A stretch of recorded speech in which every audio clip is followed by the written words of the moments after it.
Hello guys, welcome to my channel Om Shanti Study. Now we are going to learn about chapter second परिलोक की सैर। आज हम परिलोक की सैर के बारे में बताएंगे। जैसे यहाँ पे क्या दिया हुआ है, परिलोक की एक कहानी है इस चैप्टर में दिया गया है। कल रौनक का 8वां जन्मदिन था। कल रौनक का कौन सा जन्मदिन था? 8वां जन्मदिन था। उसने अपना जन्मदिन बड़ी धूमधाम से मित्रों के साथ मनाया। उसे ढेर सारे उपहार मिले।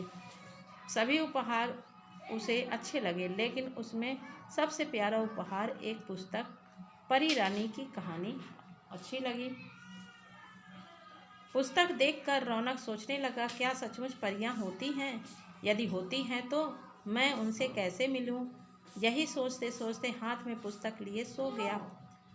इतने में उसे एक आवाज़ सुनाई दी, रौनक उठो, तुम मुझे याद कर रहे थे ना? लो मैं आ गई। कौन है? रौनक ने घबरा कर उठते हुए पूछा। मैं परी रानी हूँ। रौनक ने देखा तो वहाँ एक सुंदर परी खड़ी थी, बिल्कुल वैसे ही जैसे उसने पुस्तक में पढ़ी थी। नहीं, तुम सपना नहीं देख रहे हो। यह सच है कि मैं परी लोक की रानी हूँ और उसमें तुमसे मिलने आई हूँ, परी ने कहा। रौनक ने पूछा, परी रानी, क्या मैं आपसे दोस्ती कर सकता हूँ? हाँ हाँ, क्यों नहीं, पर तुम्हें मुझसे वादा करना होगा कि तुम हमेशा अच्छे बच्चे बन कर रहोगे, तभी कोई बुरा काम नहीं करोगे, क्योंकि मैं अच्छे बच्चे से ही दोस्ती करती हूँ, परी रानी ने कहा। नेक्स्ट, रौनक बोला, परी रानी, मैं वादा करता हूँ कि मैं अच्छा बच्चा ही बना रहूँगा, कोई गलत काम नहीं करूँगा। यह सुनकर परी रानी बहुत खुश हुई। अब तो रोज रात को परी रानी आती और रौनक को खूब ढेर सारी कहानियाँ सुनाती। एक दिन रौनक ने पूछा, परी रानी, परी लोक कैसा है? क्या तुम कभी मुझे वहाँ लेकर जाओगी? परी रानी ने कहा, ठीक है, मैं तुम्हें कल परी लोक की सैर कराने ले जाऊंगी। यह कहकर परी रानी चली गई। परी लोक के बारे में सोचकर रौनक फूला नहीं समाया, यानी फूला नहीं समाने का मतलब क्या होगा? बहुत खुश हो गया। तभी माँ ने पूछा, बेटा रौनक, क्या तुमने कविता याद कर ली है? रौनक ने कहा, हाँ माँ, मैंने कविता याद भी कर ली है और दादी जी को भी सुना दी है। अब मुझे बहुत नींद आ रही है। यह सुनकर माँ चली गई।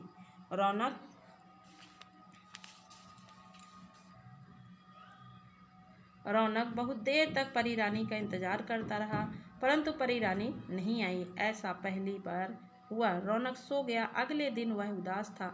दूसरी रात भी परी रानी नहीं आई। इसी प्रकार कई दिन बीत गए। एक रात रौनक बहुत उदास था। वह मन ही मन सोचने लगा, परी रानी कहीं मुझसे नाराज तो नहीं है, मुझसे कोई गलती तो नहीं हुई। तभी उसे ध्यान आया कि उस दिन उसने माँ से झूठ बोला। यह सोचते ही वह बिस्तर से उठा और अपने माँ के कमरे में गया। वहाँ जाकर रौनक बोला, माँ, मुझसे एक गलती हो गई है। माँ ने पूछा, क्या बात है बेटा, बताओ। उससे पूछती है, क्या बात है बेटा, बताओ, किस चीज़ की गलती हो गई है? रौनक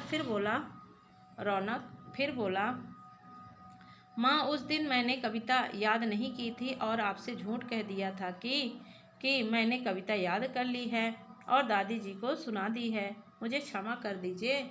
आगे से मैं कभी झूठ नहीं बोलूँगा। रौनक की बात सुनकर माँ बहुत खुश हुई और बोली, बेटा, तुमने अपनी गलती मान ली है, इसलिए मैं तुम्हें माफ़ कर दिया। फिर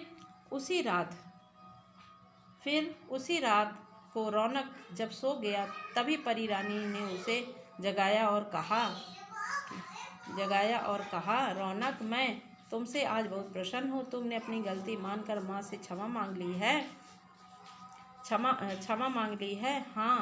हाँ परी रानी, जब तुम मुझे परीलोक की सैर कराने नहीं लेके गई तो मुझे लगा अवश्य ही मैंने कोई गलती की है जिसके कारण आप नहीं आई, लेकिन अब इस गलती को फिर से कभी नहीं दोहराऊंगा। फिर प्यार से परी रानी रौनक को परीलोक की सैर कराने ले गई। तो इस कहानी को आप पढ़ लीजिएगा। तो यहीं पे वीडियो को समाप्त करते हैं। Please like share and subscribe, press the bell icon. Thank you.